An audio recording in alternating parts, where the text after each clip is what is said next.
Oui, c'est ça. Bah, si vous êtes prêts, voilà, l'enregistrement a démarré. Donc, bienvenue et bonjour à vous tous pour ce webinaire d'information donc, sur le deuxième appel à projet Grow et Harvest du projet Metabuilding. Donc, au vu des noms que je vois apparaître dans les participants, il y a déjà un certain nombre d'entre vous qui connaissent le projet Metabuilding.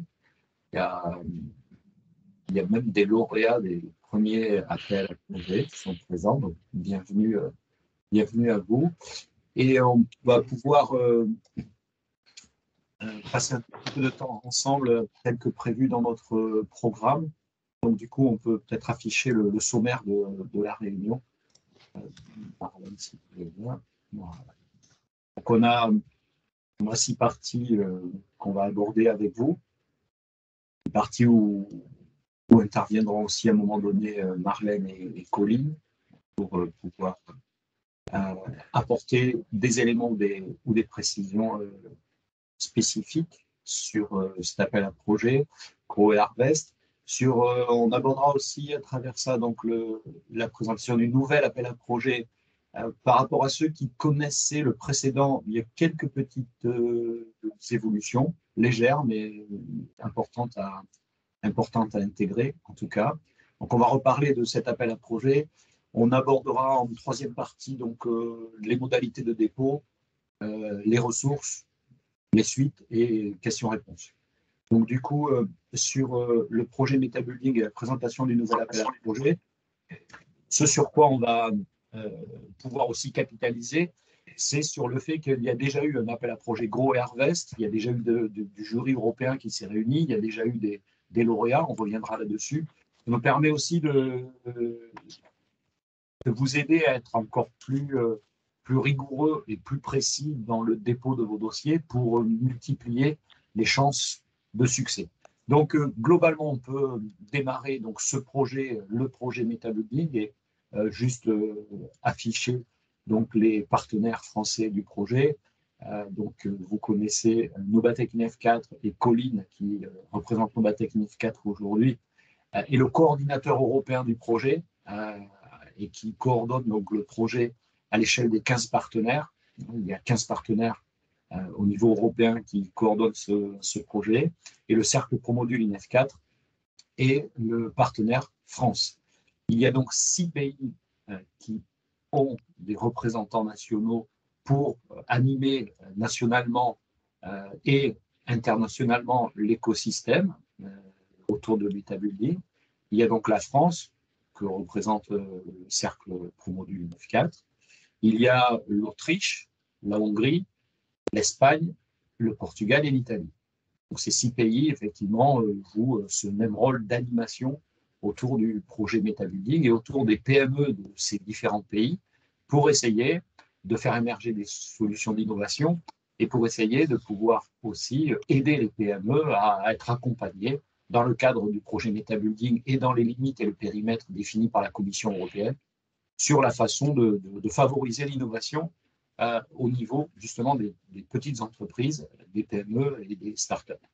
Donc voilà à peu près comment est cet écosystème et comment la relation se fait entre vous et l'équipe projet. Donc si on rappelle les grands axes de la diapo suivante, le projet, en fait, pour ceux qui connaissent depuis le début l'histoire, un objectif. La Commission européenne souhaitait qu'on puisse avoir une volonté d'intersectorialité qui soit mise au service du bâtiment. Donc, autrement dit, cette intersectorialité mise au service du bâtiment, c'est aller chercher dans le secteur de la fabrication additive, dans l'industrie numérique, dans l'économie circulaire et dans les solutions basées sur la nature, des éléments qui peuvent être croisés et transposés et des innovations qui peuvent être croisées et transposées pour être mises au service de la construction ou du bâtiment. Donc, du coup, l'objectif de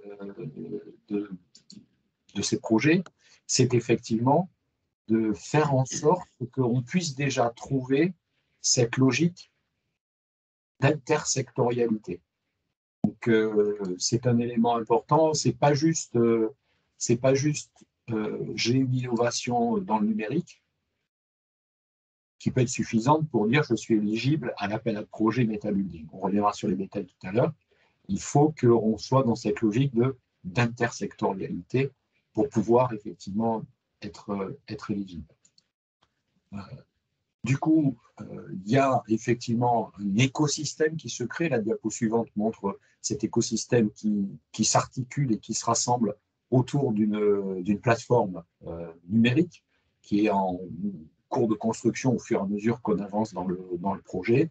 Et c'est à travers cette plateforme numérique, on y reviendra tout à l'heure, que vous pouvez déposer vos projets et pouvoir avancer dans l'histoire de MetaBuild.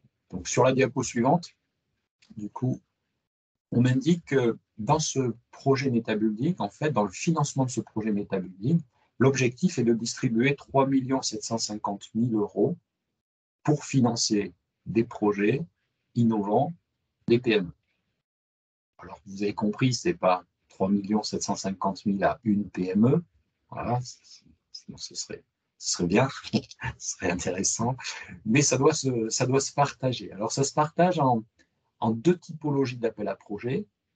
Une typologie qui s'appelle SEED, où il s'agit de distribuer 60 chèques innovation d'un montant maximum de 5 000 € pour aider des PME sur la base d'une idée à franchir une étape ou un palier. Il y a déjà eu 2 appels à projets SEED. Le dernier en date s'est clôturé récemment et les résultats seront fournis prochainement. Et il y a les appels à projets Grow Harvest qui nous rassemblent aujourd'hui.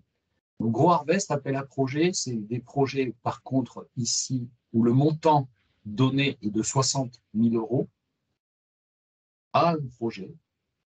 Et il y a un certain nombre de conditions, évidemment, pour déjà avoir une éligibilité au projet. Et c'est l'objectif de notre petit webinaire, de pouvoir être en mesure d'analyser et de vous aider à pouvoir postuler. On rappelle que l'objectif est de financer 40 projets. Il s'agit de projets collaboratifs donc, qui impliquent plusieurs structures, au moins 2 différentes. On reviendra sur les détails tout à l'heure. Et il s'agit aussi de projets dont on peut voir les avancées ou les aboutissements sur des délais courts. On n'est pas dans de l'approche fondamentale de recherche où on doit pouvoir voir des résultats par rapport aux objectifs projets qui soient courts.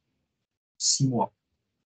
On reviendra sur les détails tout à l'heure. Il y a Grow Harvest dans cette partie. Ça ne veut pas dire qu'en 6 mois, vous devez avoir finalisé un projet qui est sur le marché et qui est commercialisé. On va aborder cette logique des fameux TRL, donc Transfer Readiness Level, pour pouvoir expliquer à quel niveau peut se situer le projet. Mais l'idée, c'est que ce soit des projets qui puissent avancer très vite. C'est la volonté aussi de la Commission européenne. Donc, les 60 000 € doivent permettre de pouvoir réussir ça. Donc, sur MetaBuilding, qui commence à avoir un tout petit peu d'existence aujourd'hui, il y a eu donc déjà 2 appels à projets, ou précisément 3. Il y a eu 2 SEED et il y a eu donc 159 projets qui ont été déposés en 2021. Au niveau français, on a eu 30 PME, donc au total, il y a 30 PME qui ont été financées, dont 6 PME françaises et 11 qui ont eu une distinction sur sujet prometteur ou encourageant, c'est-à-dire poursuivre l'idée. Ça veut dire que par rapport au premier SEED, il y a à peu près, on a arrondi 150 000 € qui ont été distribués aux PME et à peu près 30 000 pour les PME françaises. Dans le deuxième appel à projet, pour l'instant, les résultats seront connus le 25 mars. Il y a eu 46 projets qui ont été déposés, dont 10 projets de PME françaises. Donc ça, c'est pour le projet SEED. Et ensuite, sur le projet Grow et Harvest, le premier donc, appel à projet. Il y a eu 950 000 euros qui ont été distribués, puisque c'est par des montants de 60 000. Il y avait eu 87 projets collaboratifs qui ont été déposés dans les 6 pays, les 6 pays partenaires. Il y a eu 16 lauréats. Côté français, si on analyse les 87 projets déposés, il y a eu 22 projets collaboratifs qui ont été déposés, dans lesquels il y avait au moins une PME française. Et il y a eu 4 PME françaises qui ont été financées ou retenues dans les lauréats. Voilà, donc ça c'est pour l'histoire du projet. Maintenant, on va rentrer un tout petit peu plus dans Grow et Harvest et ce qu'on attend de vous aujourd'hui. On parle donc dans cet appel à projet Grow et Harvest de 2 approches ou de 2 niveaux de maturité de l'innovation. On a le niveau de maturité Grow, c'est-à-dire on est dans des logiques de développement de nouvelles technologies ou de nouvelles solutions qui restent encore un peu éloignées du marché, sur lequel il y a besoin de faire des prototypages, sur lequel il y a besoin de faire des essais, sur lequel il y a besoin de faire des spécifications particulières. Donc, ça rentre dans le cadre de l'appel à projet. Et il y a la partie harvest, c'est-à-dire la récolte. On est plus près du marché. On est peut-être sur des échelles 1, sur des applications donc au secteur de la construction, mais à l'échelle, par exemple, ou à la modélisation. On est proche de l'industrialisation ou de la mise sur le marché. Donc, ça veut dire qu'en fait, vous voyez, on a une palette large. On dit que ce sont des projets courts pour 6 mois, mais on peut être assez éloigné du marché et on peut être plus près du marché selon les cas, en fonction de là où on va positionner ce projet. Et tout au long de l'histoire du MetaBuilding, il y a la nécessité d'accompagner les PME. Donc l'accompagnement, il est financier, vous avez compris. Donc il y a une somme qui est donnée au projet. Donc si on va rester focalisé maintenant sur Grow Harvest, c'est-à-dire 60 000 euros pour le projet. Mais l'objectif, c'est que les PME puissent être aussi aidées ou accompagnées par des service providers ou des prestataires de services qui seraient considérés comme des innovation stakeholders. Et ces innovation stakeholders sont déjà listés dans la plateforme MetaBuilding, dont on parlera tout à l'heure, et qui peuvent être sollicités par les PME du projet. Et l'argent reçu pour le projet peut, jusqu'à hauteur de 75%, être utilisé pour financer des frais de service ou des frais de prestation. Ça veut dire qu'un projet reçoit 60 000 euros de financement, 45 000 euros pourraient être utilisés pour financer des services providers. Et on verra un tout petit peu plus loin le genre de service qui peut être financé dans le cadre du projet Grow et Harvest. Si on revient sur le niveau de maturité du projet, cette diapo présente cette logique des TRL. Donc, c'est important que vous puissiez bien l'intégrer. On a dit que Grow s'intégrait sur des TRL 3 à 5 et Harvest sur des TRL 6 à 9. Donc, globalement, si on essaie de résumer les têtes de chapitre des projets en TRL, ça veut dire qu'en niveau 3, on serait en expérimentation de preuve de concept. On serait sur une logique de POC, peut-être, qu'on voudrait avancer. En niveau 4, on serait en validation en laboratoire, ou on serait en validation par rapport à des tests, par rapport à des mises en situation. En niveau 5, on serait déjà dans une logique d'environnement ou de prototype qui serait mis dans un environnement pour évaluer l'impact, la performance de l'innovation. Et ensuite, dans la partie Harvest, de 6 à 9, on est plutôt dans la partie désormais plus mature, c'est-à-dire on est davantage dans la démonstration. Donc, on a déjà bâti l'approche technologique, on a déjà prototypé, on a déjà un POC et des expérimentations. Et maintenant, on va avancer sur la partie plus démonstration, vérifier l'efficacité du projet dans l'environnement, ce serait plutôt des TRL 6, des prototypes avec des options, des assemblages, des mises en situation, on serait dans le niveau 7. Le niveau 8, c'est on a un système qui est déjà bien qualifié, bien spécifié, bien complet et bien prêt à être mis en œuvre. Et quant au niveau 9, on est dans la partie industrialisation, c'est-à-dire on est quasiment prêt à être sur le marché. Voilà, le 9 plus, c'est sur le marché, pour ne pas dire donc on est à 10. Et du coup, ça serait effectivement mise en œuvre en production, etc. Donc ça veut dire, vous voyez, le Gros Harvest, l'appel à projet Gros Harvest, balaye effectivement cette plage assez large et votre projet ou le projet que vous proposez ou auquel vous participez sont compris donc dans cette échelle de TRL entre 3 jusqu'à 9. Voilà. La diapo ici reprend ces éléments pour vous permettre de pouvoir bien visualiser le positionnement de votre projet. Donc, on peut passer à la diapo suivante. Dans l'objectif de financement, du coup, si on le retraduit, dans votre projet Gros Harvest, il peut être financé en fonction du niveau de maturité, qui peut aller donc de la faisabilité démontrée expérimentalement, de la validation technologique en labo ou sur terrain, c'est la partie gros, et aller plus loin dans la partie démonstration prouvée par un prototype, système finalisé, qualifié avec des partenaires ou des technos, système validé sur site ou sur terrain à l'échelle 1, ou système mis en chaîne de production, mis en place. Donc ça veut dire que votre projet, au moment de son dépôt, il doit se situer, si on reste sur la diapo, voilà, il doit se situer vous devez être en mesure, c'est un élément assez important, vous devez être en mesure de qualifier son niveau de maturité. C'est pas juste de dire ah, j'ai un projet, c'est une idée géniale et voilà.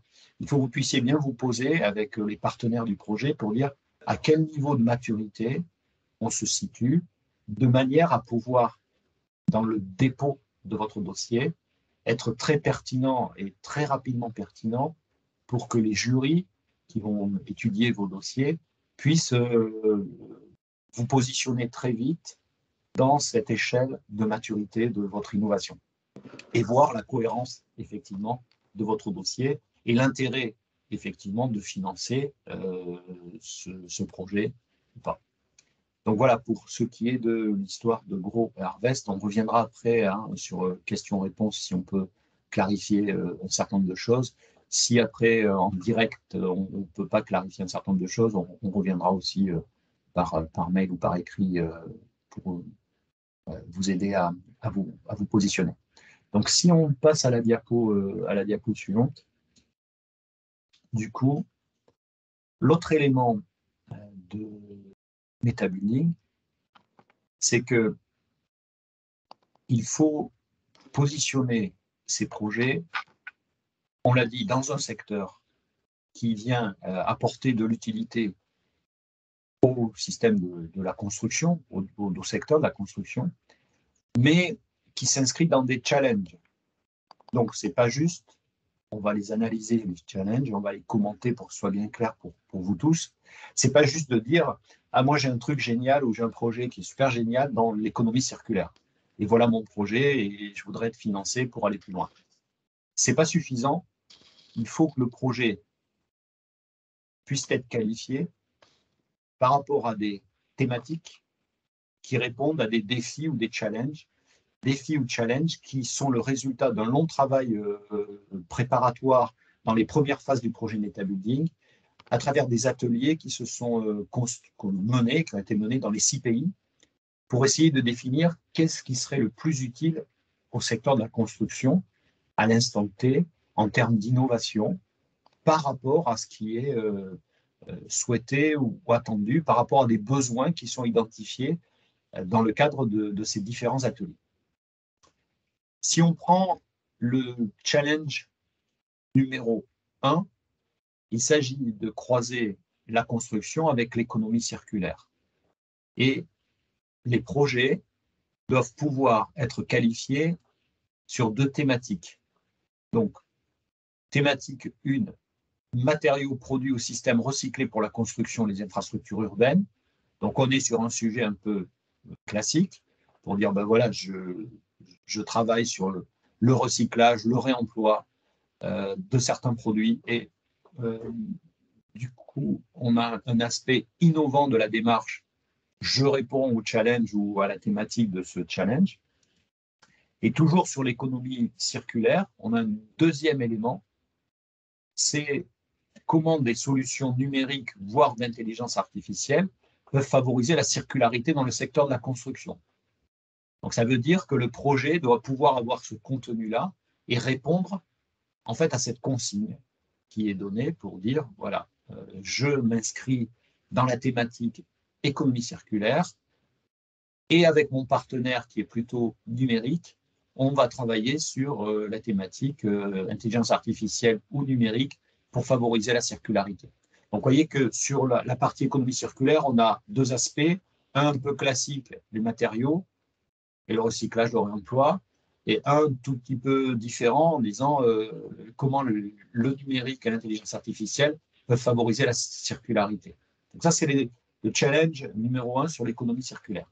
Sur le numéro 2, l'industrie numérique, donc la même chose, il y a 2 thématiques. La première thématique, c'est l'industrie numérique, mais dans le cadre de la gestion de performance du bâtiment. Donc, comment mon innovation apporte un élément intéressant avec mes partenaires sur la performance et le suivi de la performance du bâtiment, des performances, puisque on ne parle pas seulement de performance énergétique, même si ça pourrait être effectivement le sujet, et ça peut être aussi des performances liées au confort, des performances liées à la santé. Autrement dit, en quel sens mon innovation numérique permet de garantir des bâtiments qui soient confortables, sains et performants. Et en quoi c'est innovant? N'oubliez jamais ce petit dossier, ce petit sujet dans vos dossiers, il faut qu'on voit apparaître et que le jury voit bien apparaître qu'il y a quelque chose d'innovant, quelque chose de nouveau, même s'il ne s'agit pas forcément d'être disruptif, totalement révolutionnaire, parce que vous avez vu que les délais sont relativement courts. Il y a 6 mois de temps pour pouvoir mener un peu à bien ce projet, pour évaluer l'utilisation des fonds. Donc, il faut bien maîtriser cette logique de dire j'apporte quelque chose qui est un peu nouveau, qui va permettre de positionner l'innovation dans le marché et qui apportera des résultats. Et ensuite, le deuxième aspect numérique, c'est lié au BIM. Donc, au BIM, et pas seulement, enfin, au BIM, pas juste la maquette numérique, je pense que ça, c'est important. Au BIM, dans l'aspect collaboratif, c'est comment on peut, avec des outils numériques, favoriser la productivité des PME et notamment des entreprises artisanales qui sont encore sous-équipées ou qui utilisent peu les outils numériques, souvent parce que jugés trop complexes.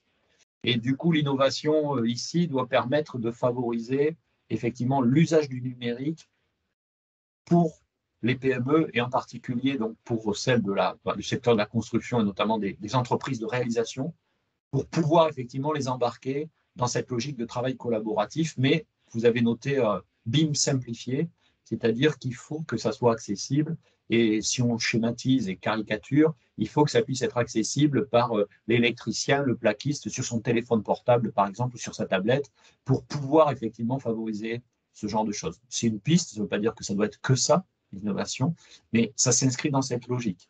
Donc, si c'est pour amener un logiciel BIM supplémentaire dans la grande série des logiciels qui existent ou une nouvelle visionneuse qui vient se rajouter à la liste des nouvelles visionneuses de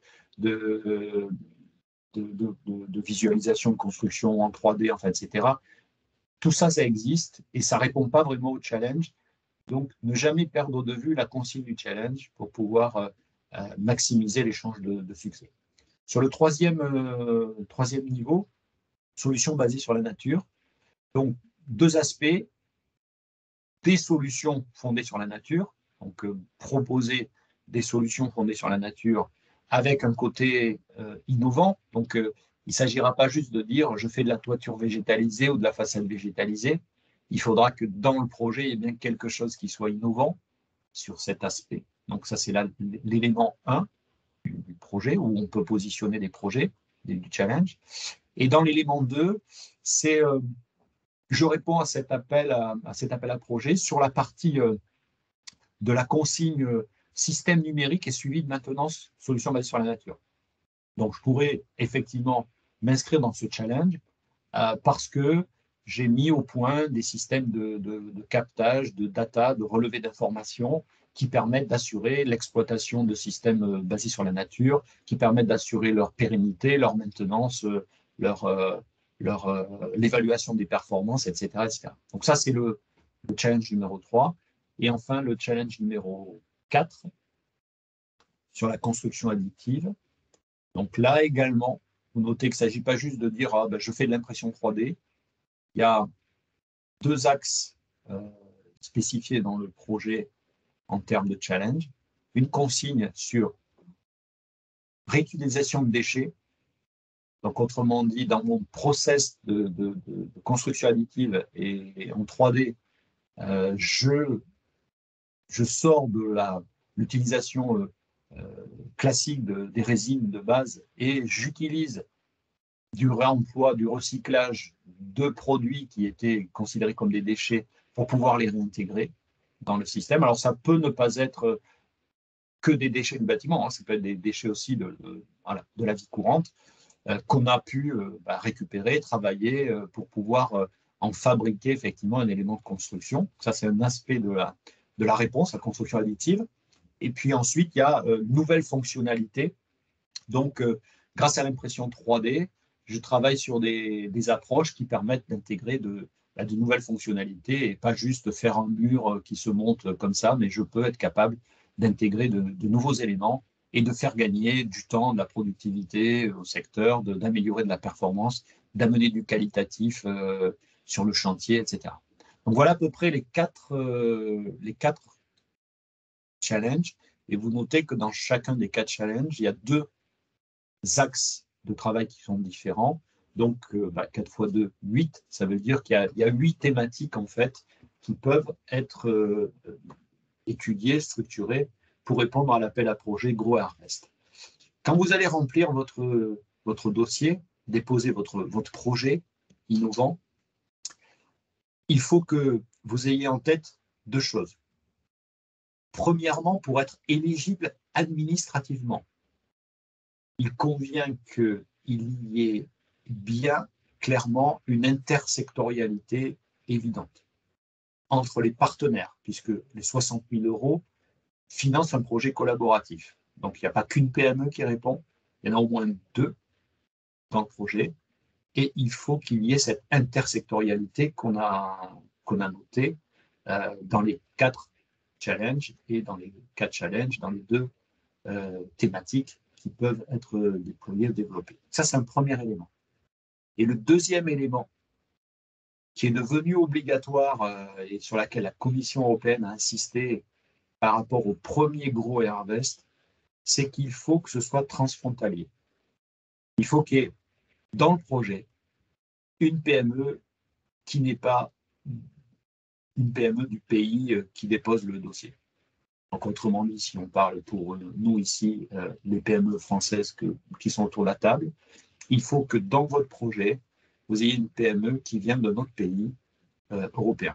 Alors, des 6 pays partenaires, Espagne, Italie, Portugal, Autriche, Hongrie, parce que ça peut nous permettre, avec les autres partenaires européens, peut-être de favoriser des mises en relation. Ça, c'est un élément qui est à prendre en considération si vous n'avez pas de partenaire. Et ensuite, pour la Commission européenne, on entend évidemment tous les pays de l'Union européenne plus les pays assimilés non adhérents à l'Union, mais Suisse, Liechtenstein, Norvège sont aussi des pays dans lesquels il peut y avoir effectivement des PME qui peuvent répondre. Et évidemment, dans les partenaires, il n'y a pas l'Allemagne, il n'y a pas la Hollande, mais ils sont dans l'Union européenne. Donc, si votre entreprise partenaire ou une entreprise partenaire fait partie du consortium, en Allemagne ou en Hollande, ou voilà, au Danemark, voilà, dans l'Union, mais ça peut effectivement le faire. Donc, vous avez bien noté, il y a 6 pays partenaires, mais ce n'est pas exclusif. D'autres PME de l'Union européenne ou des pays reconnus ou assimilés par la communauté peuvent être retenus pour participer au projet. Dans le premier Grow Harvest, ce point n'était pas discriminant, il était juste pénalisant. C'est-à-dire, si vous n'aviez pas de partenaire transfrontalier, donc vous étiez 100% des PME du même pays, sur la notation du jury, il y avait une sorte de malus qui était appliqué. Donc, ça ne voulait pas dire que votre projet ne pourrait pas être financé s'il était très bon, et ça voulait dire que, évidemment, par rapport à des projets qui, eux, étaient avec des PME transfrontalières, vous partiez avec un petit handicap sur la notation. Pour ce deuxième appel à projet Grow Harvest, la Commission a insisté sur le point qu'il fallait, pour être éligible, qu'il y ait cette transfrontaliarité, c'est compliqué à dire, mais qu'il y ait ce côté transfrontalier qui puisse exister dans le sujet. Alors, l'expérience du premier Grow Harvest nous a permis, en regardant un peu ce qui s'est passé, de voir que le pourcentage d'intervention d'une PME hors pays n'est pas un élément majeur ou prépondérant. C'est-à-dire qu'il ne s'agit pas forcément de dire on est une PME française qui va porter 50% du projet et une PME espagnole qui va porter 50% du projet et on fait les choses ensemble. Il n'y a pas de répartition. Ça veut dire que c'est aussi un élément important. Certains ont fait des projets avec 2 entreprises du même pays et puis une troisième qui portait 5% de la dépense, mais qui était d'un autre pays. Et du coup, ça veut dire qu'effectivement, dans l'éligibilité, le dossier était 1, recevable et 2, pas pénalisable, puisqu'il y avait des entreprises PME de plusieurs pays, au moins 2, qui portaient le projet. Ce point est important parce que il peut être effectivement cause de complexité ou de difficulté. Ce n'est pas une discrimination de l'Union, c'est aussi une volonté de dire il faut que les PME, au niveau de l'Union européenne, puissent s'ouvrir à des marchés plus larges que leur marché local ou le marché national, et que pour ce faire, ils puissent avoir avec leurs innovations des points d'accroche ou d'ancrage dans d'autres pays, histoire de multiplier ou démultiplier les possibilités de succès de ces innovations. C'est la logique qui est derrière. Donc, quand vous allez déposer un projet, dans votre dossier, les dossiers sont assez simples à remplir. Donc, ce n'est pas des dossiers où il y a 50 pages. Des dossiers où il y a des formulaires à remplir avec au moins 3 axes majeurs qui sont l'objet de l'évaluation: l'excellence, l'impact et la réalisation. Chacun a un coefficient sur une note finale et chaque item qui va être noté et analysé par le jury a une logique de qu'est-ce qui est attendu à ce niveau. Donc, si je prends, je ne vais pas tous les détailler, vous aurez les éléments de présentation, mais si je prends excellence, par exemple, donc ça pèse 30% de la note maxi, c'est 5, autrement dit, bon, ça va faire un coefficient de 30, ça fait 150 points, globalement. Le jury va analyser, est-ce que ça répond à un des challenges de Metabuilding? Donc ça va être un élément important. Comment vous allez le présenter? Je réponds à mon innovation, c'est dans le challenge sur solution basée sur la nature, et c'est suivi, maintenance, capteur, données, solutions basées sur la nature, parce que ces solutions-là qu'on propose n'existent pas. Elles permettraient elles favoriseraient et elles donneraient la possibilité. C'est le deuxième élément, quel est le potentiel d'innovation qui est décrit dans votre projet. Est-ce qu'il est décrit de manière réaliste? Est-ce qu'on est en phase de projet, concept? Est-ce qu'on est dans quel niveau de TRL vous positionnez le sujet? Est-ce que vous avez, vous, clairement identifié votre position de maturité de votre projet? Est-ce qu'il y a bien cette composante internationale? Autrement dit, est-ce que finalement, il y a bien une, deux ou une troisième PME qui est dans le consortium? Qu'est-ce qu'elle apporte au projet, cette deux ou troisième PME? Et comment, effectivement, on peut dire que ce projet répond à la logique d'excellence. Donc, je ne recommande pas tout, mais chaque partie, sachez que le jury va analyser ça. Et sachez que le jury et les jurys vont analyser sur la base de ce que vous écrivez. Ça, c'est un élément important. C'est-à-dire que finalement, les chances de succès d'un projet, au-delà de l'aspect formidable de votre innovation ou de votre projet, sera aussi lié à la façon dont vous l'avez décrit. Et pour ça, il faut être très punchy, il faut être très direct, parce que le jury, ben, vous vous doutez bien, les jurys vont lire plein de dossiers, et c'est la façon dont vous décrivez votre innovation qui va être important. Alors j'insiste beaucoup là-dessus, parce qu'on a vu des dossiers qui pouvaient porter des innovations qui pouvaient être intéressantes, mais la façon dont c'était rédigé, bah, par exemple, il y avait 20 lignes, c'était je suis une entreprise un tel, on s'est développé, c'est une entreprise familiale, on a des connaissances, on a travaillé dur, on a fait beaucoup de choses. Du coup, le jury doit lire 20 lignes avant de dire c'est quoi la réponse. Donc, on est plutôt dans des dossiers courts, assez concis, dans lesquels on doit avoir très très vite ces éléments de qualification. Je réponds à ce challenge avec ce projet parce qu'on a la conviction que ça va apporter quelque chose, ça n'existe pas, ça permettrait d'eux, et on est situé à ce niveau-là de maturité, et on a besoin de ces 60 000 € pour vous aider à franchir telle ou telle étape. Voilà. C'est ça la façon la plus directe de rentrer dans le projet et de permettre au jury de bien évaluer, mesurer votre capacité à avoir quelque chose qui tient la route, puisque vous allez être jugé sur le dossier que vous présentez. Après, alors, bon, dans les dossiers, il y a possibilité de mettre des liens à un moment donné pour, si vous avez des sites internet, ça peut aider le jury des fois en cliquant à aller regarder, ou si vous avez une présentation, des fois, vous avez certains des présentations en PowerPoint, enfin mis en PDF pour dire voilà ce qu'on fait, des photos. Ça peut aider le jury à un moment donné, mais partez bien du principe que ce que vous écrivez va être l'élément déterminant ou majeur pour dire ah, c'est génial. Et c'est d'autant plus important que vous avez compris que c'est un projet européen, que ça c'est dans tous les pays, que le jury européen est composé de membres espagnols, portugais, italiens, français, etc., hongrois, autrichiens. Donc la langue commune de l'Europe à ce jour reste l'anglais. Donc ça veut dire qu'il faut que vous puissiez le rédiger en anglais, ce qui signifie qu'il faut que vous soyez aussi pas la peine de faire de la littérature, hein, c'est pas un concours de littérature anglaise, donc il faut que vous soyez très simple dans vos expressions aussi. Hein. Des phrases simples. Des fois, on a vu des dossiers, les phrases étaient un peu alambiquées, structurées, c'est difficile aussi pour un jury qui lit plusieurs dossiers, même s'ils prennent le temps de les lire les uns après les autres et pas tout en même temps, c'est peut-être compliqué de comprendre où vous voulez en venir.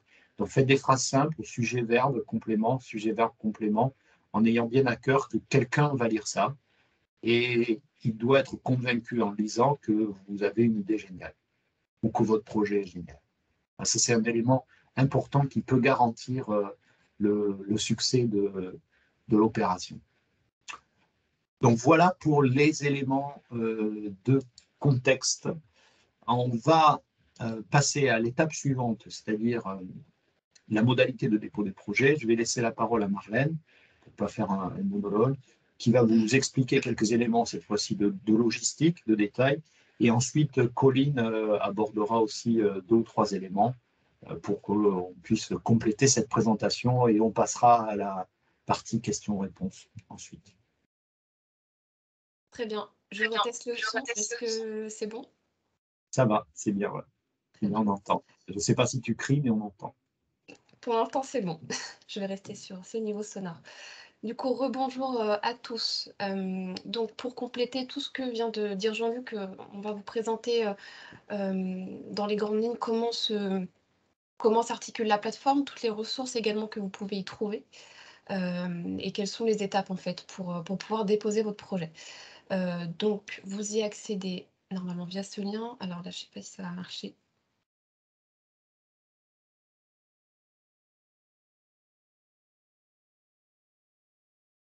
Hop, donc vous arrivez sur cette page de présentation globale du projet. Pour accéder du coup à l'appel à projet spécifique Grow Harvest, vous le trouvez donc dans cet onglet. Donc vous aviez le site Call avant, mais cette fois, c'est celui-ci qui va nous intéresser. Et sur cette page, toutes les ressources du coup vous sont proposées. Donc comme spécifié par Jean-Luc, on est sur un dépôt de candidature en anglais. Donc la plateforme est en anglais, les ressources sont en anglais également. Et si, voilà, si au cours de votre dépôt, il y a la moindre question, de toute façon, on est là pour y répondre. Donc pour déposer votre projet, c'est tout simplement ce bouton ici, donc Start ou Continue Application. Il faudra pour cela soit vous connecter, créer un compte, ou vous reconnecter pour les personnes qui ont déjà créé un compte. Et vous avez tout le projet qui s'articule ensuite derrière. Je vais prendre le temps de revenir sur les différents liens que vous trouvez ici. Qui se déroule en fait sur la page sur laquelle vous êtes. Donc vous avez vraiment un résumé de tout ce qu'on vous présente aujourd'hui dans le PowerPoint, même si le PowerPoint vous sera envoyé par la suite. N'hésitez pas vraiment en amont à reprendre le temps de lire ces informations pour bien cadrer en fait votre projet, votre innovation avec les attendus du projet MetaBuilding. Sur les fameux challenges qui vous ont été présentés. Donc comme on vous le disait, donc vous avez 4 challenges qui vous sont proposés et sur ces 4 challenges, 2 thématiques ressortent à chaque fois. Donc ce qui vous fait 8 potentielles thématiques sur laquelle vous pouvez vous positionner, sachant qu'il ne faut en choisir qu'une. C'est un point vraiment d'attention également. Il faut vraiment vous positionner sur un seul challenge et pas chercher à répondre à plusieurs. Donc si je prends l'exemple, par exemple, du challenge numérique, vous avez toute la présentation qui vous en est faite dans ce document. Donc vous avez une présentation d'abord, on va dire très générale, hein, de ce qui est attendu dans le challenge lié au digital, lié au numérique. Et vous avez ensuite toute la description un peu plus précise de ce qu'a énoncé Jean-Luc en fait lors de la présentation. Donc c'est vraiment important d'en prendre connaissance en amont pour du coup avoir bien en tête si le projet ou l'innovation que vous souhaitez proposer va répondre spécifiquement au challenge qui vous intéresse. Peut-être qu'à la lecture, ce ne sera pas le cas et que dans ce cas, il faudra vous rediriger vers un autre. Donc je ne vais pas rentrer dans le détail des autres, ça se présente exactement de la même façon. Lorsque vous continuez la descente, vous avez ici un document qui est intéressant. Alors, qui fait une trentaine de pages, qui peut faire peur à première vue, mais qui résume vraiment de façon très concrète et de façon très opérationnelle tout ce qu'on vient de vous dire et tout ce qui va vous être dit du coup durant ce webinaire. Vous avez vraiment toute la présentation des challenges, des TRL qui sont repris, de l'évaluation des jurys également. Et vous avez aussi ce qui est intéressant, c'est vraiment d'aller dans les annexes pour avoir une vision PDF en fait du dossier de candidature. Alors que je vais essayer de vous trouver normalement qui commence à ce niveau. Donc si vous voulez prendre le temps en amont de voir à quoi ressemble ce dossier pour aussi avoir une estimation de l'implication, du temps que ça pourrait vous solliciter, vous pouvez en fait aller solliciter ce document, vous pouvez en prendre connaissance pour déjà orienter votre projet d'écriture du dossier qui, comme l'a dit Jean-Luc, voilà, doit répondre vraiment à des critères spécifiques donc qui vous sont de toute façon précisés tout le long. et vraiment pour que ce soit impactant. Donc ça peut être intéressant, avant de vous projeter, d'aller sur la plateforme, de prendre connaissance de ce document, qui est disponible ici. Donc ce lien vous sera envoyé par la suite. Vous avez également un rappel de tous les critères d'éligibilité. Donc là, je ne vais pas non plus m'attarder dessus. Donc c'est tout l'aspect transfrontalier et collaboratif et intersectoriel qui est repris. Une particularité de la plateforme qui est aussi pertinente, et qui peut être, pardon, intéressante, donc c'est le module qu'on appelle Find a Partner. Donc comme on vous l'a énoncé, la particularité cette fois du Grow Harvest Call sera que les projets devront obligatoirement, avoir une dimension transfrontalière plutôt. Donc d'aller chercher un partenaire, européen autre que français. Si jamais vous n'avez pas encore dans votre environnement ou vous n'avez pas identifié en fait, un partenaire, mais que vous avez un projet que vous souhaiteriez porter, sachez qu'il y a un module de mise en relation qui existe, qui vous permet de déposer soit une offre, soit une requête, soit une demande, soit pour dire: «Bah, voilà, moi je souhaite porter ce projet, mais j'ai besoin, d'un partenaire spécialisé sur telle thématique pour pouvoir le porter». Ou moi j'ai telle compétence, telle technique que je pourrais apporter à un projet, mais je n'ai pas encore, un projet identifié ou un partenaire identifié. Donc sachez que ce module peut vous aider. On a eu sur le premier Grow Harvest Call des projets qui se sont, enfin des consortiums de projets qui se sont montés de cette façon. Donc c'est intéressant d'aller y faire un tour, voilà, si en amont vous n'avez pas forcément, déjà identifié un partenaire étranger. Et ensuite, vous avez, alors si je reprends ici, le service provider. Donc c'est la liste de ce qu'on appelle donc les innovation stakeholders ou prestataires de services qui peuvent intervenir, qui peuvent, en fait être sollicités dans votre projet. Comme énoncé également, par Jean-Luc, donc vous pouvez très bien faire appel, à un prestataire de service pour pouvoir utiliser une partie de votre financement, si votre projet est lauréat, pour aider au développement de votre projet. Donc ça peut être, des tests en laboratoire, de la mise, des développements de prototypes ou autre. La seule condition sera que le prestataire de service que vous souhaitez solliciter soit référencé comme Innovation Stakeholder Meta Building. Donc vous avez toute une liste qui est présente déjà sur le site. Vous pouvez faire un tri par pays. Donc par défaut, c'est par ordre alphabétique, mais si vous descendez, vous trouverez tous ceux relatifs à la France et vous avez toute une description donc des services qui sont proposés et sur tous les contextes. Donc c'est également une liste voilà, qu'il faut aller, voir en amont pour si vous avez un besoin en tout cas, voir si vous avez déjà un prestataire de service qui peut répondre à votre demande. Si ce n'est pas le cas, sachez qu'il est possible de faire référencer des prestataires de services avec lesquels vous souhaiteriez travailler. Après, c'est aussi une analyse, nous, en amont, pour voir si ce prestataire, correspond bien aux attentes du projet et s'il peut, être rentré sur cette liste. Donc ça, c'est des choses, aussi qu'on peut voir ensemble dans le temps où vous déposez votre projet.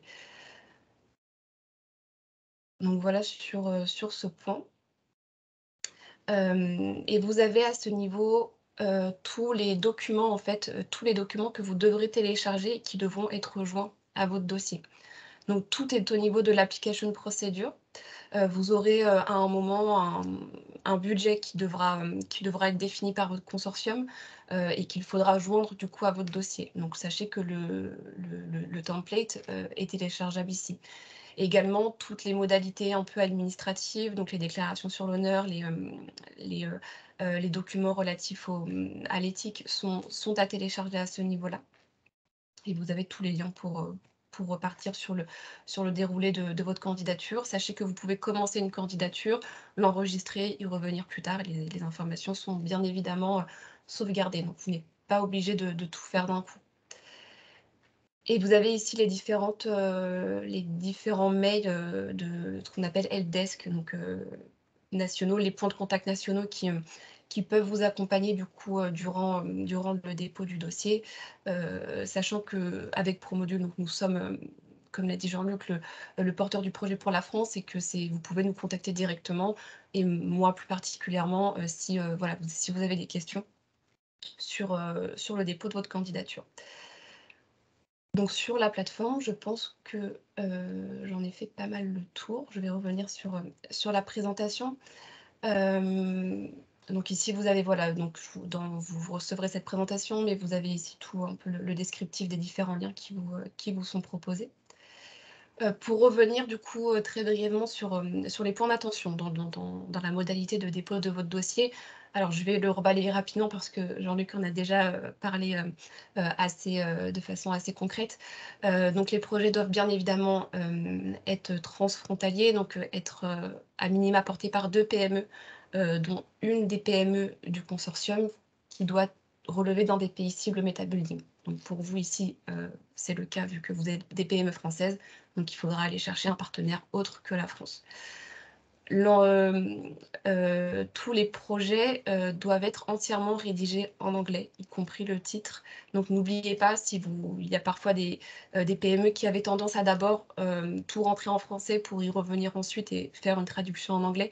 Voilà, n'oubliez pas vraiment de tout passer en anglais si vous faites ainsi parce que ça peut être, administrativement parlant, un point, qui peut faire que le dossier ne sera pas accepté et donc non évalué. Également pour le prestataire de service, bien avoir en tête qu'il soit bien référencé comme Innovation Stakeholder. Si ce n'est pas le cas, contactez-nous pour qu'on le fasse. Également, sachez que donc l'appel à projet se clôture le 25 mai, donc Colline y reviendra par la suite. On s'attend toujours à, une accélération du dépôt des dossiers sur, les 2 semaines, la semaine qui précède, la date de clôture. Plus vous anticipez ces points en amont, donc de faire référencer un Innovation Stakeholder par exemple, voilà, mieux ce sera traité dans le sens où mieux on pourra, prendre le temps de vous accompagner aussi. On a un rôle de notre côté de relecture de vos dossiers, alors non pas pour vous dire si l'innovation est bien ou non, mais voilà, pour vous dire s'il faut parfois, étoffer un point ou s'il manque des documents. Donc n'hésitez pas à nous solliciter vraiment en amont, pour ne pas se retrouver, sur des contraintes de respect des deadlines sur lesquelles Colline reviendra ensuite. Si vous sollicitez un prestataire de service, il faudra joindre un devis à votre, dossier tout simplement, car c'est un élément sur lesquels les jurys, vont aussi, avoir un œil pour évaluer la pertinence en fait de votre projet. Voir sur quel type du coup de prestation vous vous orienterez si vous sollicitez un prestataire externe. Bien penser à signer le devis de votre côté, pour qu'il soit jugé comme recevable. Donc bien préciser, donc c'est ce qu'on a dit, le challenge et la thématique à laquelle vous souhaitez répondre et ne pas oublier tous les documents, vraiment plus administratifs, relatifs aux questions éthiques ou de déclaration sur l'honneur. Si voilà, si encore une fois vous ne savez plus où sont ces documents, on a eu parfois des projets qui ont eu tendance à faire, on va dire, un document, un peu manuscrit de leur côté, donc si vous ne trouvez pas le document, ne faites pas ça, mais contactez-moi directement pour que je vous renvoie le lien, si vraiment, le lien n'est plus accessible pour vous. Et encore une fois, donc vous avez ce fameux guide qui est rappelé ici et qui vous recense absolument toutes ces informations. Sur les points d'attention encore, donc ça va vraiment résumer ce que Jean-Luc vous a énoncé dans un premier temps. Comme on l'a dit, vraiment les projets vont être, jugés donc par les jurys au regard de ce que vous allez écrire et de ce que vous allez remplir. Donc veuillez bien à mettre en avant vraiment l'application concrète de votre projet. À quelle thématique à quelle thématique vous voulez répondre, quelle innovation vous voulez proposer, pourquoi, comment, hem, pourquoi est-ce que ça va avoir un impact sur votre marché cible? Il faut vraiment que vous soyez concis, et qu'on puisse vraiment, de façon très rapide, voir où vous voulez en venir et quel sera le caractère innovant et l'impact. Sur la question des budgets et des plannings, donc ce sera quelque chose qui vous sera demandé à un moment dans votre dossier. Donc il faudra bien veiller à ce que, ces budgets et ces plannings soient en cohérence avec le projet. Donc là, par, retour d'expérience sur le premier Dans le Grand Harvest domaine Call. à utiliser cette technologie et à la maîtriser Alors complètement. excusez-moi, j'ai un micro qui est ouvert. Merci. Donc par retour d'expérience sur les premiers dossiers du Grand Harvest Call, les jurys ont parfois relevé, soit des délais de déploiement qui étaient hors délai Metabuilding, donc hors 6 mois. Donc c'est un élément qui peut avoir un impact sur la notation. Également dans la définition des budgets, donc il va vous falloir définir votre budget à l'échelle de votre consortium, donc à l'échelle des 2 ou 3 PME qui portent le projet. Donc de définir quelle PME va porter quelle partie, à combien vous l'estimez. Parfois les jurys ont pu relever un peu des incohérences ou des choses qu'ils n'ont pas jugées comme réalistes. Donc c'est vraiment quelque chose sur lequel il faut être vigilant. Sachez également que vous pouvez tout à fait proposer un budget qui dépasse les 60 000 € prévus, par les financements MetaBuilding. Dans tous les cas, le financement qui vous sera alloué si le projet est lauréat sera de 60 000 € max pour le consortium. Mais si vous avez un projet qui est beaucoup plus conséquent, vous pouvez tout à fait l'indiquer et dans ce cas-là, il faudra bien préciser, les modalités de financement externe que vous allez solliciter. Vous avez normalement un encart de prévu dans le dépôt du projet. Et enfin, le dernier point, donc comme également évoqué précédemment, c'est sur le niveau de TRL que vous allez viser. Donc vous allez devoir sélectionner un niveau de TRL en fonction du gros ou de harvest. Donc c'est une estimation que vous allez faire sur si mon projet est lauréat, à quel niveau je vais pousser mon projet, à quel niveau je vais l'amener. Il y a parfois eu des incohérences sur le premier gros harvest où les jurys justement ont mis en avant, une non-cohérence entre ce qui était normalement visé et l'atteinte réelle estimée du projet et ça a pu être pénalisant pour certains. Également une précision, il n'y a pas de compétition entre le gros et le harvest, donc c'est juste une échelle, de lecture pour les jurys, pour voir si le projet est éloigné ou proche du marché. Mais il n'y a pas une compétition gros, une compétition harvest, il n'y a pas de bonus ou de malus selon le niveau de TRL que vous pouvez choisir. Voilà Juste, pour moi. Marlène, Oui. merci Marlène pour les éléments que tu as développés. Je prends juste la parole 30 secondes sur ces points avant que Colline complète des détails sur ce qui est finançable et comment est important.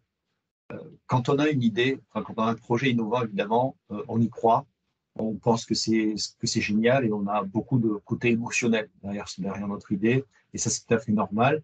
Et si ça se ressent dans la façon dont c'est décrit, ça peut être aussi très, très, très intéressant. Mais parfois, cette émotion nous fait manquer d'objectivité, et donc on insiste beaucoup pour dire le cadre tel que l'a présenté Marlène. Les documents auxquels elle a fait référence, qui sont accessibles sur la plateforme, doivent absolument vous aider à réduire cet impact émotionnel fort pour dire j'ai une idée, c'est génial, je pense qu'on tient un truc pour vous dire, on me demande de le décrire de cette façon, est-ce que je suis capable de le faire? On me demande de me positionner sur ce challenge, est-ce que je suis vraiment positionné sur ce challenge? On me demande dans l'histoire des challenges, vous avez, tout à l'heure, on a parlé de l'écriture en anglais. Ils sont écrits en anglais, les développements des challenges. Donc, vous avez des éléments de vocabulaire qui sont là. Vous avez des phrases parfois. N'hésitez pas, c'est un peu l'expérience du premier appel, n'hésitez pas à vous inspirer de ces phrases, voire à les copier-coller. C'est pas grave, elles sont là pour vous aider. Donc, pour dire, voilà, je réponds au challenge de cette manière, je réponds à cet élément, et voilà comment j'y réponds. Donc, ça, c'est important. Quelqu'un a posé la question, c'est quoi les grandes différences entre le premier appel et le deuxième? C'est qu'aujourd'hui, on a toute l'expérience du premier appel.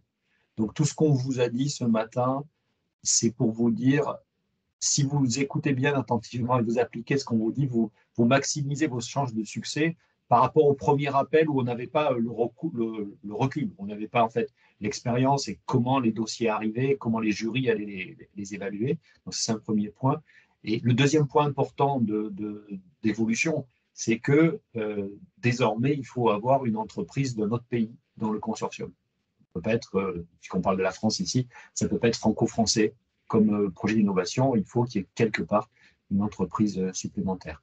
Et puis, quelques questions aussi sur est-ce que un auto-entrepreneur, est-ce qu'une entreprise unipersonnelle, est-ce qu'une coopérative? En fait, dans la définition de la Commission européenne, il faut que la partie financée ou la structure financée soit une structure qui relève du monde économique. Autrement dit, qu'elle ait une existence juridique économique lui permettant effectivement de pouvoir recevoir des financements. Donc, relevant du registre du commerce, par exemple, ou ayant un numéro de SIRET, enfin, voilà, une entreprise déclarée qui existe et qui soit capable économiquement d'être un acteur recevant, en fait, pouvant recevoir des fonds. Après, attention, si vous êtes tout seul, le jury peut aussi s'inquiéter sur la façon dont les 60 000 euros seront utilisés, enfin, dans le projet, et sur votre capacité vraiment à mener à bien le projet. Donc, ça peut aussi être contre-productif si vous faites un consortium avec 3 personnes qui sont 3 auto-entrepreneurs, quoi. Donc, attention à ça aussi également. Voilà. Je referme cette parenthèse, Colline, si tu veux poursuivre. Oui, alors bonjour à tous. Juste pour revenir sur ce que disait Jean-Luc aussi, je peux vous envoyer dans le chat le lien de la définition de la PME qui est donnée par la commission et les critères auxquels il faut répondre pour pouvoir candidater en tant que PME. Il y a aussi un outil d'auto-évaluation pour voir si l'organisation peut être une PME. Donc je vous l'envoie tout de suite. Et maintenant, je vais revenir sur les quelques modalités financières pour répondre au projet. Donc déjà, oui, comme c'est écrit, les investissements pour des équipements ne sont pas compris dans le financement. C'est un peu dans une certaine mesure, mais c'est surtout les frais qui sont générés pendant le projet qui peuvent être financés par les 60 000 euros. Ensuite, il y a au moins 25% du budget qui doit être utilisé par les PME et jusqu'à 75% du budget qui peut être utilisé pour payer un prestataire de service qui est enregistré, comme l'ont mentionné Jean-Luc et Marlène précédemment sur la plateforme MetaBuilding. Ça peut être aussi 100% du budget pour les PME. La participation d'un prestataire de service n'est pas obligatoire pour les gros harvests. Les devis doivent préciser le montant hors taxe parce que l'argent, comme il provient de la Commission européenne, il n'est pas soumis à la TVA. Et on peut aussi envoyer le texte de référence à ce sujet qui précise que l'argent de la Commission ne paye pas la TVA, si besoin. Les consortiums peuvent être complétés par des grandes entreprises, mais qui ne peuvent pas recevoir de financement. Donc les 60 000 euros sont vraiment réservés aux PME. Et les grandes entreprises peuvent par contre apporter un financement supplémentaire pour aider à mettre en œuvre le projet. Et le maximum du budget qui peut être alloué pour chaque projet, c'est bien 60 000 euros, même si le projet a un budget total de plus de 60 000 euros, la subvention ne dépassera pas cette limite. Et 24 projets seront financés, donc on peut distribuer jusqu'à 24 fois 60 000 euros pour ce deuxième round du gros Harvest Call. Voilà. Donc ça veut dire quand même qu'il y a des chances de succès si vous avez une idée innovante, évidemment, qui tient la route, et si vous respectez bien les cadres qui ont été évoqués, ça veut dire quand même que vous pouvez vous positionner d'une bonne manière. Colline, je reviens sur l'histoire des grands groupes ou des ETI ou des grandes entreprises. Certains ont plusieurs fois posé la question parce que vous participez peut-être aussi par ailleurs à des projets initiés par des accélérateurs, par des grands groupes ou des grandes entreprises qui font des concours, etc. Vous pourriez avoir effectivement dans votre consortium un grand groupe ou une grande entreprise. Ça n'est pas pénalisant en soi. Donc on le dit parce que parfois certains se sont dit « Ah mince, c'est dommage, je ne sais pas, pas citer des gens, mais je suis avec Saint-Gobain ou je suis avec Schneider Electric ou bon, ça ne va pas passer mon projet. » Ça ne veut pas dire que ça ne passera pas. Ça veut dire que ça peut passer, mais il faut évidemment aussi que dans le projet, l'action du grand groupe soit clairement identifiée et que les dépenses du grand groupe dans le projet soient aussi clairement identifiées sur leur financement, pour pas qu'au niveau de la commission et donc du jury, administrativement, on dise « mais les 60 000 euros, ils vont aussi aller alimenter un grand groupe ». Alors, ils n'ont pas besoin de ça, sans doute, mais ça veut dire qu'il faut que ce soit clairement spécifié, clairement précisé.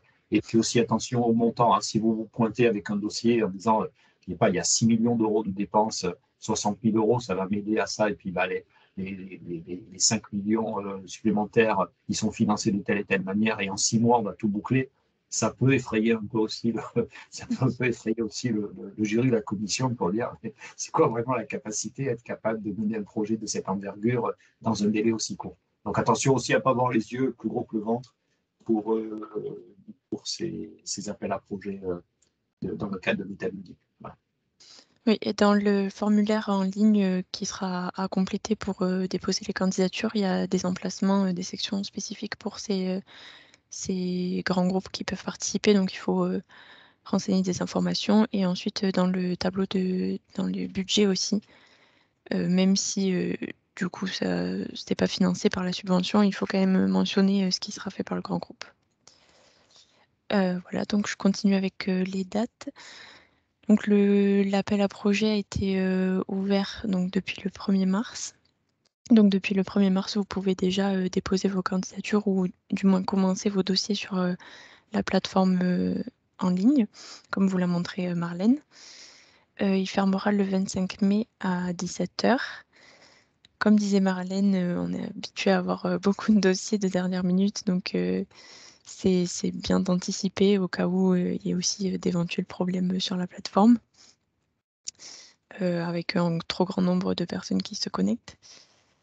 Pour les modalités de paiement et de suivi, si jamais votre projet est retenu, donc vous aurez, pour tous les projets qui seront soumis, les notifications de résultats seront envoyées le 8 juillet.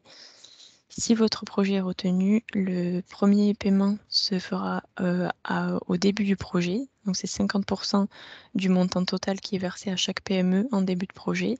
Et le deuxième paiement est fait à la fin du projet, donc les 50 autres %.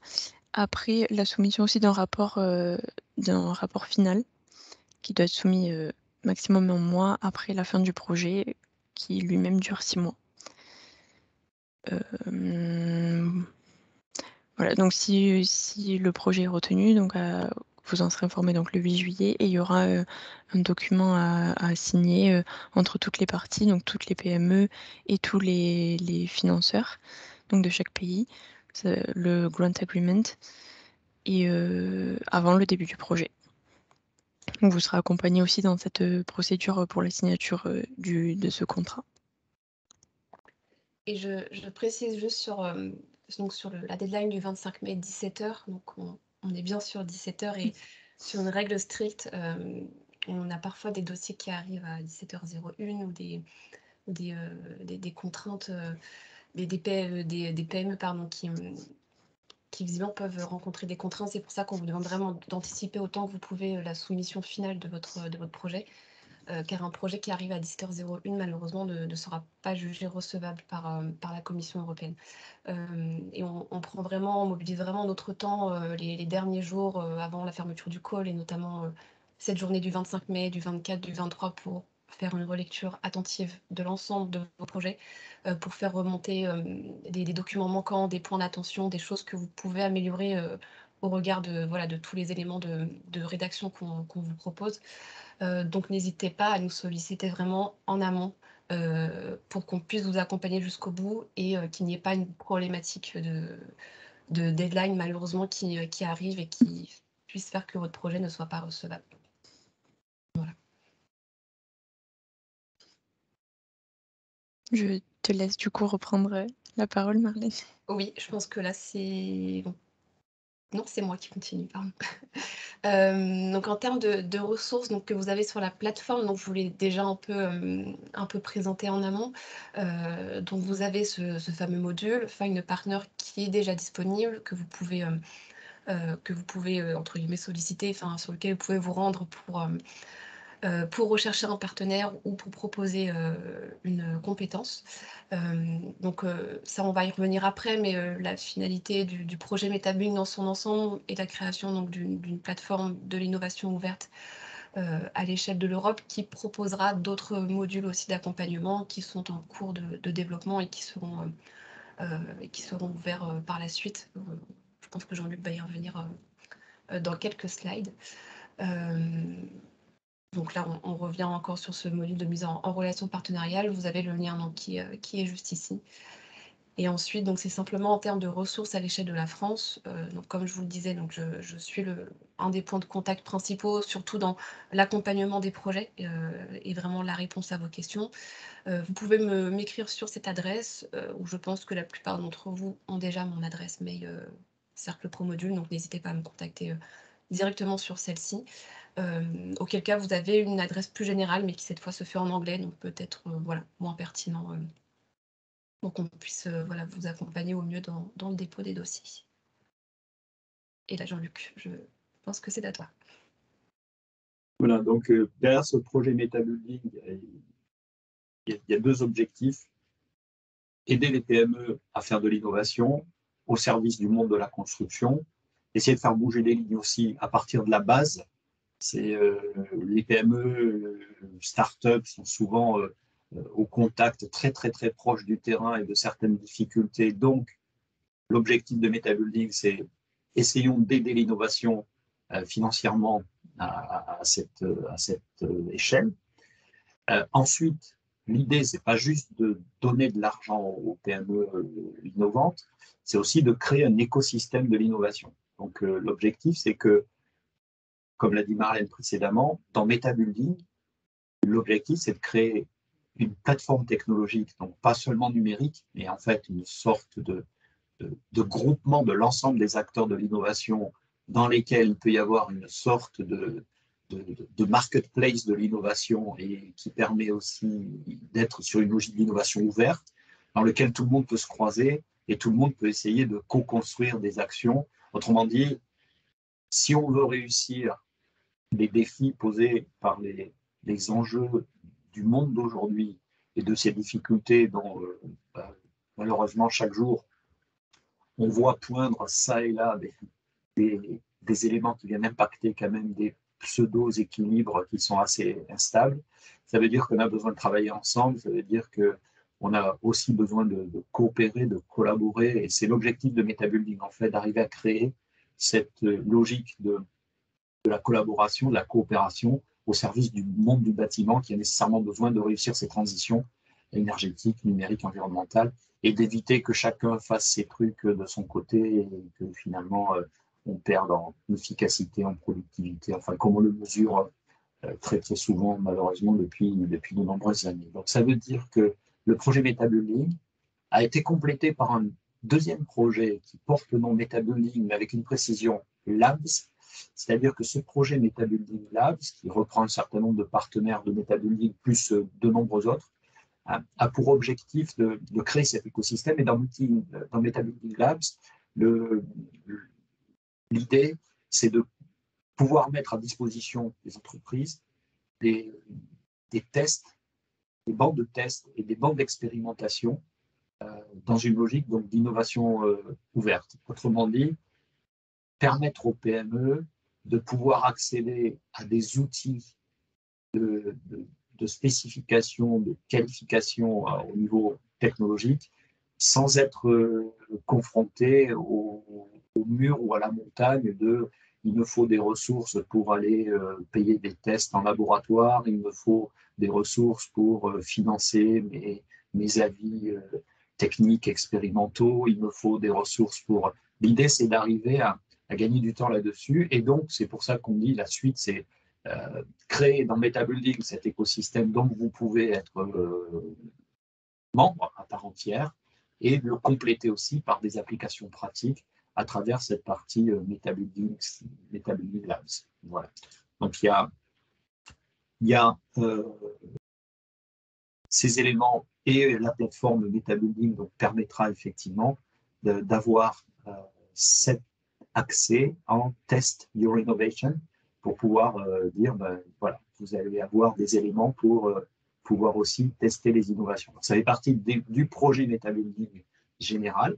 Donc, ce n'est pas juste donner de l'argent aux PME, c'est aussi pouvoir construire un écosystème de l'innovation ouverte dont vous pouvez être des acteurs à part entière, soit parce que vous êtes service provider, soit parce que vous êtes PME, soit parce que vous êtes grand groupe, soit parce que vous êtes centre technologique, soit parce que vous êtes laboratoire, soit parce que vous êtes une université, soit parce que, du coup, l'idée, c'est d'arriver à travailler autour de ce système au service de la construction et de la réussite des transitions énergétiques, environnementales et numériques du monde du bâtiment.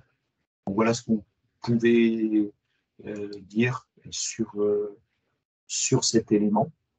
Et du coup, la diapo suivante, c'est questions-réponses. Donc, on ouvre ce petit espace, éventuellement, s'il y a besoin d'apporter quelques autres précisions à tout ce qu'on vient de partager ensemble.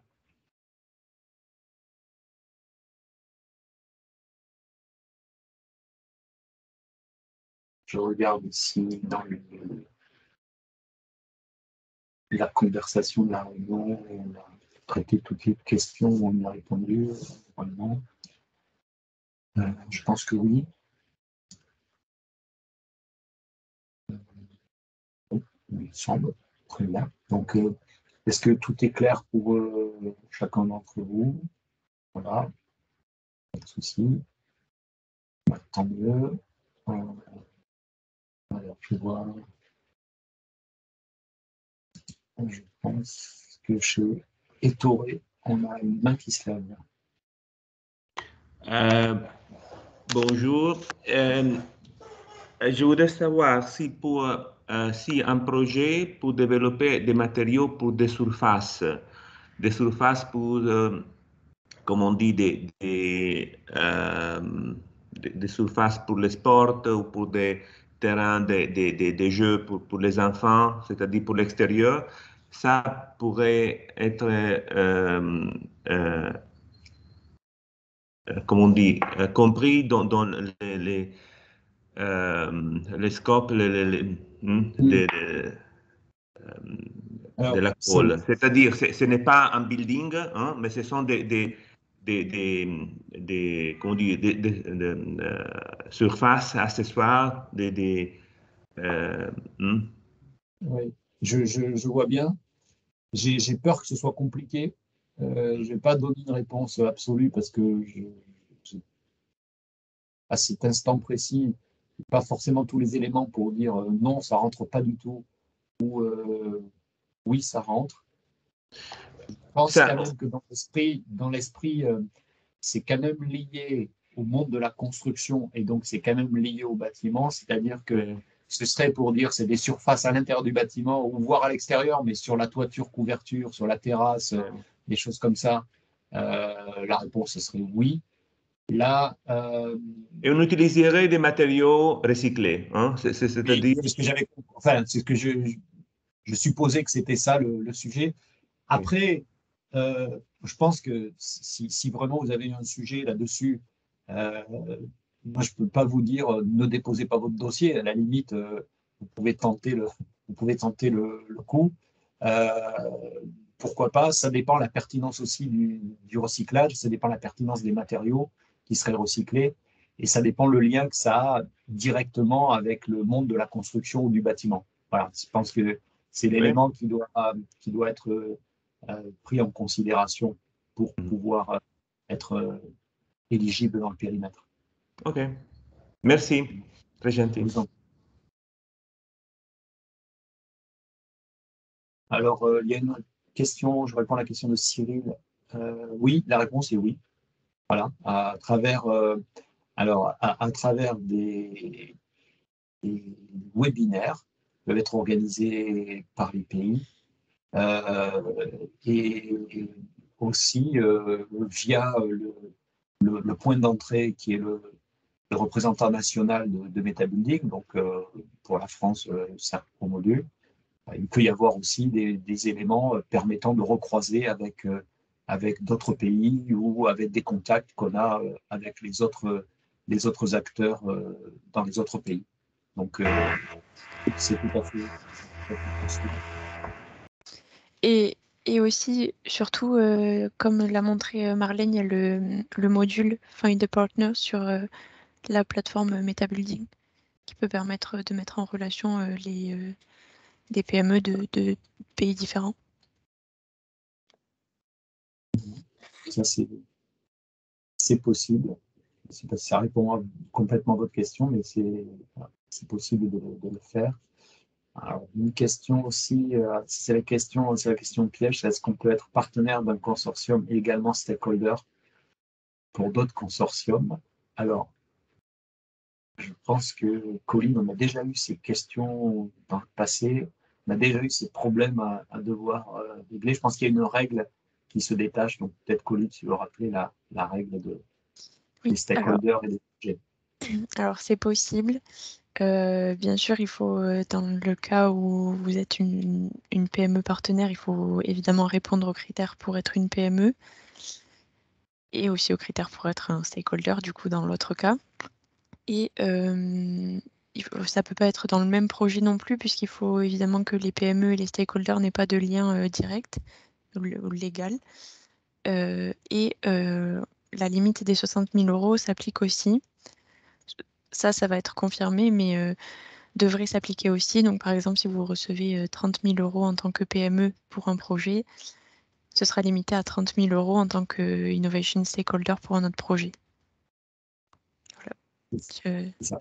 La même entreprise, quel que soit son statut de réponse, c'est-à-dire partenaire d'un projet en tant que porteur d'un projet et alimentant un projet ou prestataire de services dans d'autres projets, elle sécrète à 60 000 € maximum. Ça vaut aussi pour tous les gens qui ont déjà répondu à des projets, des gens qui ont déjà été lauréats de CID. Il y en a quelques-uns que je reconnais ici autour de ce webinaire. C'est pareil, ils ont déjà été lauréats dans un projet, ils ont reçu 5 000 €. Ils peuvent tout à fait repostuler. Le montant maximum sécrète à 60. Donc, ils n'auront jamais plus de 60 000 €. Ça peut être intéressant d'ailleurs, hein, j'insiste beaucoup sur cet élément. Ça peut être intéressant de dire j'ai postulé à CID, j'ai été lauréat ou j'ai reçu les encouragements du jury, je reviens avec un projet avec Grow et Harvest. Donc, ça peut être aussi une logique de continuité qui est très en fait, séduisante pour la Commission européenne de dire l'argent qu'on a donné, il a servi à quelque chose et il permet aux entreprises de faire du chemin et d'avancer. Donc voilà, tous ceux qui ont postulé déjà au Grow Harvest numéro 1 et qui n'ont pas été lauréats, on a fait une réunion spéciale pour vous là-dessus. Surtout, revenez avec vos dossiers en les améliorant tels qu'on avait évoqué, en tenant compte de ce qu'on avait dit, parce que vous avez déjà fait une partie du travail. Donc, voilà, revenez avec ces dossiers, essayez de les améliorer, essayez de trouver les partenaires transfrontaliers lorsqu'il n'y en avait pas, pour pouvoir maximiser vos chances. Mais c'est tout à fait possible de revenir. Il n'y a pas de discrimination sur les dossiers administrativement en disant « Ah, il a déjà répondu à un call, donc on m'éjecte ». En fait, non, voilà. Et vous pouvez avoir répondu, avoir été lauréat, et de nouveau être lauréat dès lors que le jury considère que ça fait sens et dès lors aussi que vous n'écrétez, enfin, vous dépassez pas la somme maximale qui vous sera allouée en tant qu'entreprise, c'est-à-dire 60 € maximum. Je vais peut-être revenir juste sur cette limite des 60 000 € pour pas qu'il y ait de confusion. Il y a une limite de 60 000 € par projet dans le cadre du Grow Harvest, donc pour tout le consortium confondu. Mais il y a aussi une limite de 60 000 € par PME pour tous les appels à projets confondus. Donc comme disait Jean-Luc, si une PME a reçu 20 000 € pour un premier Grow Harvest et postule pour un deuxième Grow Harvest, elle ne pourra recevoir que 40 000 € pour ce deuxième appel. Voilà. Je ne sais pas si c'est assez clair, mais c'est deux limites différentes qui sont toutes les deux à 60 000 € en fait. Merci Colline pour cette précision. J'ai une question de Hubert Michaud. Question. Bonjour, Hubert Michaudet, Urban Canopé. Je vous pose une petite question toute simple. Il se trouve que nous, on est ici des laboratoires de l'École des Ponts à Paris, à Champs-sur-Marne, et on a ce qu'on appelle un concours scientifique avec des chercheurs de l'école. Et je voulais savoir si ces chercheurs pouvaient intervenir, on aura besoin d'eux dans le projet qu'on pourrait soumettre en tant que service providers. Les inscrire en tant que personnes individuelles de par ce concours scientifique. Ils sont auto-entrepreneurs, ils ont un numéro de SIRET, ils ont un accord de CIR en plus avec le ministère de la Recherche. Oui. Et il serait important parce qu'il y en a un, si par exemple Jean-François, s'il n'est pas là, on ne peut pas faire le projet, quoi. Et je ne sais pas comment le rémunérer autrement, en fait. Oui. Donc, du coup, si je comprends bien, c'est pas le laboratoire universitaire qui postule pour être service provider, c'est une personne physique, Oui. mais qui a un statut juridique économique. Tout à fait. Dans le cadre d'un concours scientifique, donc il est autorisé par l'école, Oui.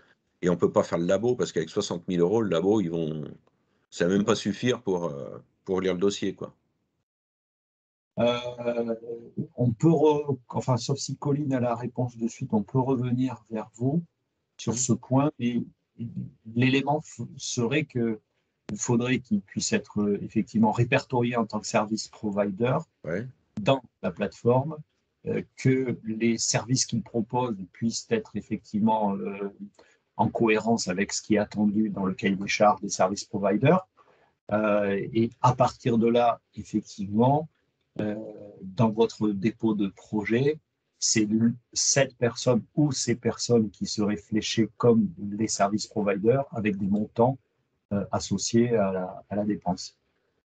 A priori, il faut peut-être juste, sauf si Colline, tu as cet élément, je n'ai pas l'élément en tête là, je ne vais pas prendre de réponse catégorique. Je n'ai pas de réponse non plus là tout de suite. Je pense qu'il faut creuser Je un vous peu. enverrai un petit email Oui, je veux Ouais. bien. pour préciser. Envoyez un email sur ça, Hubert, et on regardera. À première vue, comme ça peut rentrer dans les critères. On veut être sûr juste qu'il Bien sûr. n'y ait pas. Non, puis je veux faire ça en toute transparence, hein, qu'il n'y ait pas de problème. Voilà. Ouais, pas de souci, a priori. Par contre, on est bien d'accord hein, qu'ils doivent avoir un statut juridique indépendant de leur statut d'enseignant-chercheur. Quoi, hein. Tout à fait. Et en fait, ils l'ont et c'est autorisé par l'école et par le ministère de la Recherche. C'est tout à fait légal, quoi. C'est pas. Oui. Voilà. Ok, bah merci, je vous enverrai un email. Merci. Bonjour Monsieur Buchou, est-ce que je peux intervenir à l'XDland de Créa Impulse? Oui. Vous pouvez Je vous appelle, en fait, j'anime un réseau d'affaires et agence de conseil, notamment agence de France Digitale et porté sur la transformation digitale également. Et j'ai quelques startups du réseau qui peuvent intéresser sur des sujets, comme vous disiez tout à l'heure, un peu de BIM, etc. Mais également aussi des étudiants d'école, mais aussi des étudiants en rapport du coup avec des écoles d'architecture ou des bureaux d'études. Donc, je ne sais pas encore, c'est moi qui réfléchis par rapport à ça, ce que disait d'ailleurs Monsieur Michaudet. Donc voilà, il faudra que je réfléchisse de mon côté, parce qu'il y aura peut-être un consortium à faire ensemble. Sachant on peut être aussi adossé par des sociétés de la construction, comme de Mathieu Hébard ou des structures comme d'autres structures de la construction, en fait. Donc c'est une réflexion que j'ai, mais voilà. Ce qui est certain, c'est que une personne physique ne peut pas postuler dans le consortium en tant que personne physique. Et il y a Bien nécessairement par rapport au message que Colline a passé tout à l'heure et à la référence de la Commission européenne, il y a besoin d'un cadre légal et juridique de la personne physique ou de la personne morale, mais qui doit être dans un cadre juridique et pas juste en tant qu'intuitif personné. Alors, nous, on est agence de conseil, hein, on est une SAS et on a un réseau d'affaires de sociétés et c'est des sociétés derrière. Mais pour la partie plutôt publique, ça dépend d'un professeur qui a aussi un statut juridique, en fait, qui porte des. Voilà. C'est un peu comme le cas de M. Michaud. Ouais, à partir de là, le rôle, ou votre rôle, c'est aussi d'essayer vers cette structure comme peuvent le faire les clusters, les pôles de compétitivité, pour essayer de favoriser le maximum d'entreprises qui pourraient répondre à cet appel à projet. Exactement. Sachant qu'il y a des sujets, il y a différents sujets. Merci beaucoup, je ne vous dérange pas plus. Il n'y a pas de problème. Merci. J'ai Élise qui a levé la main aussi. Oui, merci de me donner la parole. Moi, je m'interroge sur mon projet parce qu'en fait, je coche toutes les cases pour pouvoir déposer un dossier. Tant sur le consortium, moi j'ai une entreprise, j'ai une PME industrielle dans la construction mécanique et on est associé avec une société finlandaise, donc européenne, sur un projet de développement de fours à concentration solaire et on est très très mature puisque on a terminé les tests clients et on est même en phase de commercialisation. En revanche, là, on rentre dans une deuxième phase où ce four à concentration solaire, donc c'est un four professionnel, on est challengé par des ONG pour développer ce qu'on appelle un four léger et facilement transportable qu'on pourrait livrer par série de 5 ou 10. Donc c'est un four qui est entièrement métallique, le four en lui-même est en inox et on a un grand cadre avec des miroirs dessus qui permet de résoudre un vrai problème d'accès à l'énergie dans les pays en voie de développement. Et aujourd'hui, les ONG veulent nous challenger pour redévelopper une solution. Donc là, on a beaucoup d'ingénierie de la R&D. Alors, mon entreprise sait le faire. La société finlandaise avec laquelle je suis partenaire a également des compétences pour qu'on puisse mener ce projet-là ensemble. Donc, c'est vraiment un projet européen qui répond à une problématique. On est sur de la construction puisque voilà, ça reste un matériel construit. En revanche, on n'est pas sur le bâti réellement. Et j'ai l'impression qu'on ne coche pas vraiment les cases sur cette partie-là alors qu'on coche toutes les autres. Oui, alors c'est pareil, c'est une bonne question. L'objectif du projet MetaBuilding, effectivement, si on remet, si on prend la diapositive du début, peut-être qu'on peut afficher cette diapositive Marlène, c'est-à-dire la diapositive numéro 5. Je le remets dessus. Éventuellement. Juste pour que on spécifie bien le sujet. Voilà. Dans cette diapositive numéro 5, en fait, l'essence même du projet MetaBuilding, c'est le secteur de la construction est au cœur de l'ensemble des autres secteurs périphériques, c'est-à-dire les autres secteurs périphériques et les projets des autres secteurs périphériques doivent apporter dans leur innovation quelque chose au secteur de la construction, c'est-à-dire au secteur du bâtiment. Donc c'est là que aussi pertinent, intéressant cette innovation, ces innovations puissent-elles être, elles risquent de rencontrer cet obstacle de dire c'est pas dans le cadre de MetaBuilding où on voit pas le lien avec la construction, sauf si vous arrivez en réfléchissant peut-être un petit peu plus à intégrer ça dans une approche construction ou bâtiment.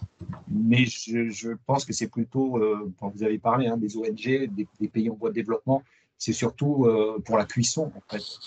C'est ça, exactement, c'est pour décarboner la cuisson. Alors, sur le marché européen, on a développé ce four pour décarboner la cuisson, pour répondre aux objectifs climatiques. En revanche, pour les ONG, c'est plus pour un problème d'accessibilité à l'énergie que d'une décarbonation. De toute façon, on le sait bien, les pays en voie de développement sont les moins carbonés. Après, notre projet, il s'intègre également dans les éco-villages. Et donc aujourd'hui, on est sollicité pour permettre justement de partager ce four parce qu'on se rend compte que c'est quand même quelque chose de très grand. La concentration solaire fait 5 mètres carrés. Donc c'est un matériel qui est quand même assez coûteux et qui est destiné à être partagé. Ce n'est pas un four domestique que vous achetez pour vous à 23 000 € le four, ce n'est pas possible. En revanche, par contre, il se partage et il s'inscrit plus dans des nouvelles façons de vivre et dans des écolieux et des éco-villages. Donc c'est pour ça que quand j'ai vu cette slide, je me suis dit peut-être qu'on peut se rapprocher de quelque chose qui serait sur les solutions fondées sur la nature pour des villes vertes. Mais voilà, je ne sais pas si on peut le... Alors, votre projet est intéressant, enfin, c'était une idée intéressante.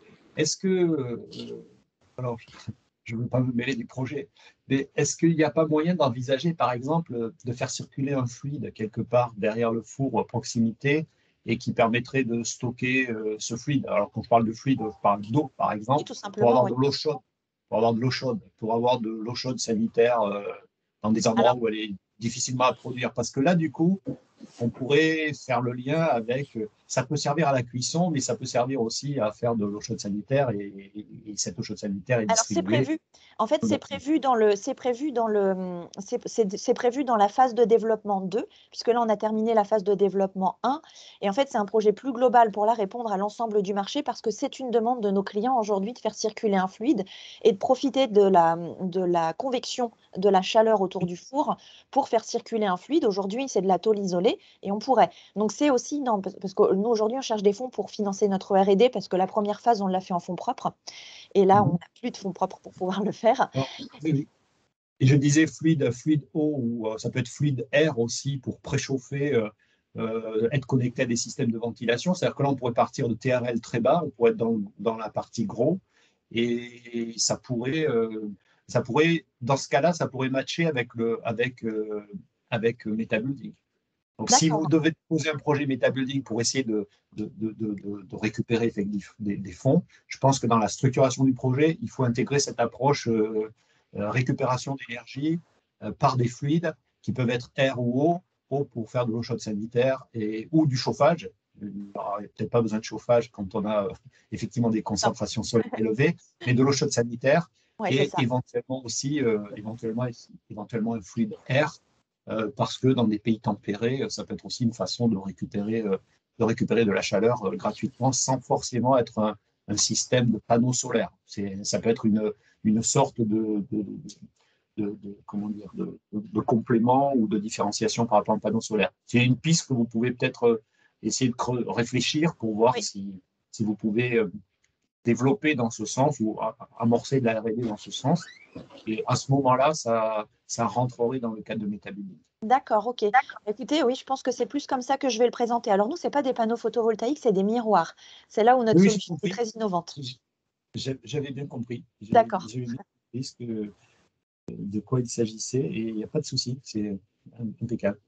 Eh bien, merci beaucoup. Ça peut le faire, je vous en prie. Donc, vous avez bénéficié d'un service provider, mais voilà, mais c'est gratuit, vous ne nous devez pas 60 000 €, donc c'est bon. C'est gentil, merci. J'ai gagné ma journée alors.